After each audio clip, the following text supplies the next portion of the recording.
প্রায় ১৭ বছর কারাভোগের পর গাজীপুরের কাশিমপুর কারাগার থেকে মুক্তি পেয়েছেন বিএনপির ভাইস চেয়ারম্যান সাবেক উপমন্ত্রী আব্দুস সালাম পিন্টু। ২১ আগস্ট গ্রেনেড হামলা মামলায় খালাস পাওয়ায় মুক্তি পেয়েছেন তিনি। কারাগারের সামনে তাকে নিতে তার স্বজনরা সহ শত শত নেতাকর্মী ভিড় করেন।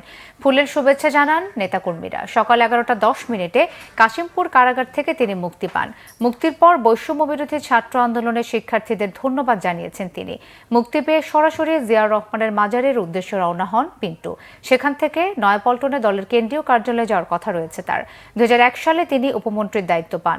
২০০৮ সালে জানুয়ারিতে ২১ আগস্ট গ্রেনেড হামলা মামলায় গ্রেফতার হন তিনি।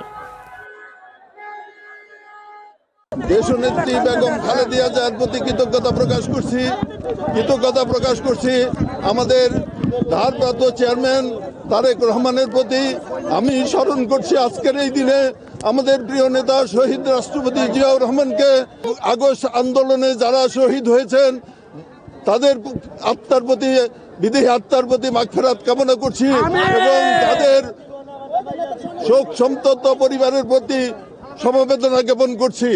আমি বিশ্বাস করি যেভাবে এই স্বৈরাচারকে আপনারা উৎখাত করেছেন, আগামী দিনে তারেক রহমানের নেতৃত্বে আমরা নতুন বাংলাদেশ গড়ার প্রত্যয়ে সামনের দিকে